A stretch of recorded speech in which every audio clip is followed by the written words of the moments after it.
ये जिस तरह से राना साहब ने भी कहा उसमें थोड़ी सी एक करेक्शन कर लेते हैं। उन्होंने ये कहा कि शेख मुजीब के अंजाम से बचाए एक्स चेयरमैन पीटीआई को अल्लाह, तो वो भी इस जानिब हिंट कर रहे हैं कि ये डेंजरस पाथ है जो आपने लिया। रजा हारून साहब भी यही कह रहे हैं कि ये खतरनाक बयानियां हैं। देखिए, पहली बात तो यह है कि मेरे भाई अकील साहब कह रहे हैं चार्टर ऑफ डेमोक्रेसी। पहले इनको कहो डेमोक्रेसी का मतलब तो सीख लो। जमहूरियत का मतलब जमहूर के फैसले को तस्लीम करना होता है। ये नहीं होता 17 सीटों वालों को उठा करके प्राइम मिनिस्टर बना दें, इलेक्शन हारने वाली बीबी को उठा करके चीफ मिनिस्टर बना दें। नवाज शरीफ जो 3 दफा प्राइम मिनिस्टर रहा शायद ऐसे ही बना होगा। मैं समझ रहा था कि वो बड़े लीडरशिप वाली क्वालिटीज उसमें होंगी और मुझे मायूसी हुई जब वो प्रेस कॉन्फ्रेंस आगे कर रहा था। मैंने समझा वो आते साथ पहला काम ये करेगा, वो कहेगा कि मुझे जाली तरीके से जिताया गया, मैं अपनी सीट छोड़ रहा हूँ।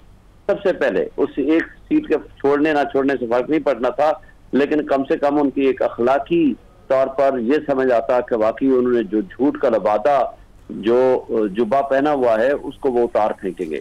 इन लोगों की क्या बात आप करते हैं, जिन लोगों का ना किरदार है, जन जमहूरियत है, इन्होंने मुल्क का बेड़ा गर्क कर दिया है। इन्होंने इस मुल्क को निजाम इंसाफ पहले तबाह कर दिया है, मईशत तबाह कर दी है। इन्होंने जमहूरियत को खत्म कर दिया है। जमहूरियत एक ढकोसला और एक ड्रामा से रह गया है।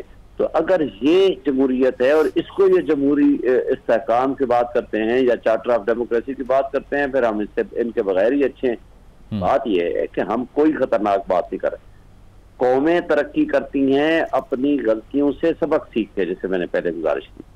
आज फेडरेशन को बचाएंगे जमहूरियत के इस्तेहकाम से, फेडरेशन को बचाएंगे पाकिस्तान में आईन की बालादस्ती से, कानून की हुक्मरानी से, आजाद अदलिया से। आज अदलिया में सुप्रीम कोर्ट में पहली दफा है तमाम 4 सूबों की हाई कोर्ट्स और 5वां इस्लामाबाद कैपिटल टेरिटरी और लोअर जुडिशरी ने ये लिख के दिया है कि जनाब हमारे निजाम इंसाफ में सबसे बड़ी रुकावट हमारे इंटेलिजेंस एजेंसीज हैं। और न सिर्फ रुकावट हैं बल्कि जब हम उनको इनकार करते हैं तो हमें लाइव थ्रेट्स मिलती हैं। ये मुल्क का निजाम आगे जाने की बजाय मजीद पीछे के लेके जा रहे हैं। इस तरीके से हमने तरक्की करनी है, इस तरीके से जमहूरियत आनी है, इस तरीके से मईशत बेहतर होगी। आप दुनिया के पिछले 1000 साल की तारीख उठा लें, कोई कौमें, कोई मुल्क या कोई मुआशरा आप मुझे तरक्की याफ्ता बता दें जहां निजाम इंसाफ दुरुस्त ना हो, जहां कानून ना हो, जहां लॉ एंड ऑर्डर ना हो। सही। आपने इमरान खान के ऊपर, जो इस वक्त सबसे बड़ा पॉपुलर लीडर है, पाकिस्तान छोड़ के वो नहीं भाग रहा, वो इसी मुल्क में रहता है। उसने कहा है मेरा मरना जीना इस मुल्क के लोगों के साथ है। और उसको जो इतनी बड़ी तादाद में वो इलेक्शन जीता है, आपने बल्ले का निशान छीना, आपने जुल्म किया, तशद्दुद किया, चादर दीवारी के पामाली की, हमारे लोगों के कागजात रिजेक्ट किया, सब कुछ के बावजूद वो इलेक्शन यहाँ से जीत गया। ठीक। अब कौम एक तरफ खड़ी हो गई है तो पूरी कौम को आप गद्दार डिक्लेयर कर रहे हैं, बजाय इस बात से कि आप उन लोगों को सिखाएं। आप कहें जी जरूर पढ़ें, अपने कमेंट से फिर दलील से साबित करें कि उनकी अगर कमीशन में कोई बात गलत है तो वो क्यों गलत है, और अगर दुरुस्त है तो हम। बिल्कुल ठीक है। शेर साहब पॉइंट आ गया इस पे, आपका इस पे पॉइंट आ गया।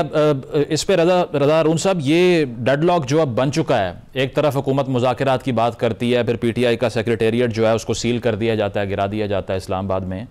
अब पीपल्स पार्टी कोई रोल प्ले नहीं कर सकती इस डेडलॉक में, क्योंकि हम देख तो यही रहे हैं कि अब 2 फरीक बन चुके हैं। एक का मुतालबा ये है कि मेरा इलेक्शन चोरी हुआ है, और जो मुस्लिम लीग नवाज की तरफ से मुकदमे बनाए जा रहे हैं उससे भी मज़ीद कशीदगी में इजाफा हो रहा है। सियासी तौर पे नुकसान तो मुल्क का हो रहा है। आप फेडरेशन के नुमाइंदे भी हैं, इस वक्त सदर पाकिस्तान का मनसब भी आपके पास है, तो क्या हो सकता है इस पर फिर मजीद? बेहतरीन ये हल हो जाएगा। आप ठीक कह रहे हैं। प्रेसिडेंट पाकिस्तान आसिफ जरदारी साहब ने अभी जॉइंट सेशन में भी इसी बात को रिएटरेट किया ना। उन्होंने कहा पोलराइजेशन हो गई है, मुल्क को नुकसान होगा। ये नुकसान यही है, फिर इस तरह के बयान आते हैं इसका सर और पैर कोई नहीं होता।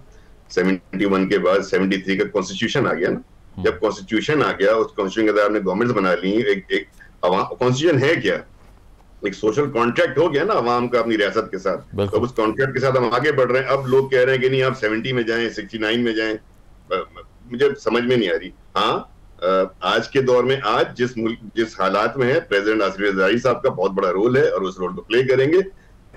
जरूरत इस बात की कि पीटीआई के अंदर ये मादा है जमहूरियत का। पीटीआई डायलॉग में यकीन रखती है। डायलॉग तो दुश्मनों से भी किए जाते हैं। डायलॉग तो अपने अपने फरीक के साथ ही किए जाते हैं ना, जो आपके सामने खड़ा हुआ है, उसी अपने दोस्त से कौन डायलॉग करता है यार। तो ये डायलॉग के लिए तैयार हो, डायलॉग के टी ओवर्स तय हो। और आज की मुलाकात जो हुई है, आप मुज़म्मिल टीवी देखिएगा, जो अली अमीन गंडापुर साहब आज मिले हैं जाकर, जी, उन्होंने कहा मैं किसी इदारे के खिलाफ नहीं हूँ। हाँ नहीं, बेहतरीन, मतलब बगलगिरी हुई है ना, तो उन्होंने बाकायदा, मतलब कोई प्रॉब्लम है नहीं, प्रॉब्लम कोई लीडरशिप में है इनकी। वो आदमी जो भी ऐसे ऐसे बयान दे रहा था, मैं इस्लामाबाद कब्जा कर लूंगा, जब वो मिलता है, जब वो बात करता है तो मसले हल होते हैं ना। तो मिलना, बात करना, डायलॉग ही मसाइल हल है। और देखें, बड़े बड़े हालात आए पार्टियों के ऊपर। पीपल्स पार्टी की क़यादत को फांसी हुई, जुल्फ़िकार भुट्टो साहब को। पीपल्स पार्टी ने मुल्क के लिए उस वक्त ये नहीं कहा। बेनज़ीर भुट्टो साहबा की शहादत हुई, पीपल्स पार्टी ने ये नहीं कहा। जब हुआ और लोगों ने कहा पाकिस्तान ना कपे, तो आसिफ जरदारी साहब ने बोला नहीं, पाकिस्तान कपे। तो भाई पाकिस्तान कपे से आगे की बात करें।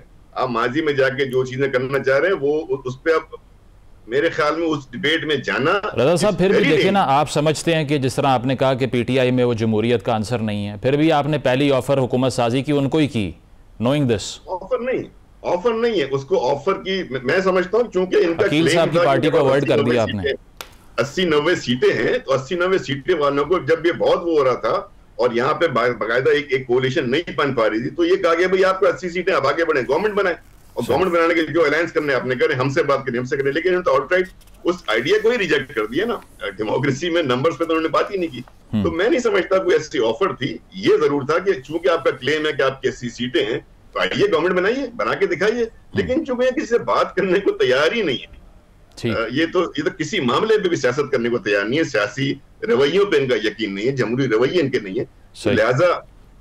लिहाजा जिस हाल में खड़े और आज देखे ना, वो बता रहा हूँ, वज़ीर आला केपी जो है वो जाके मिलने वफाकी वज़ीर दाखिला से बगलगिरी हुई है। तो 2-4 मुलाकातों में, बातों में यहाँ तक तो आ गए, और खुल जाएंगे 2-4 मुलाकातों। अच्छा ठीक है, मुलाकातें होती रहें तो फिर आप समझते हैं बर्फ पिघल सकती है। अकील साहब, ये CDA ने जो PTI का दफ्तर मसमार किया है, और बात यह अब हो रही है कि तजावुज़ात तो पूरे मुल्क के अंदर हैं। अगर आपने आगाज़ यहीं से करना है तो फिर इसके पीछे तो पॉलिटिकल मोटिवेशन है आपकी। नहीं, मैं नहीं समझता मुज़म्मिल साहब इसमें पॉलिटिकल कोई मोटिवेशन है। और वैसे ही अब मामला सब्जुडिस है, मेरे ख्याल से ये इस्लामाबाद हाई कोर्ट जा चुके हैं और उसमें कोई ऑब्जेक्शन केस था। शायद इसमें आज बेहतर बता सकते हैं कि क्या हेयरिंग में हुआ, ऑब्जेक्शन रिमूव हुआ, हेयरिंग के लिए रिज्यूम हुआ इनकी पिटिशन या नहीं हुई। वो तो क्योंकि मामला सब्जुडिस है, इन्होंने ये तो अलेज तो यही कर रहे हैं कि पॉलिटिकल विक्टिमाइजेशन है। लेकिन इसके अलावा एंटी इंक्रोचमेंट ड्राइव जो है CDA की, वो बिल्डिंग एंड कंट्रोल डिपार्टमेंट की चलती है, और वो आए रोज़ हम देखते हैं कि मुख्तलिफ सेक्टर्स में वो चलाते हैं।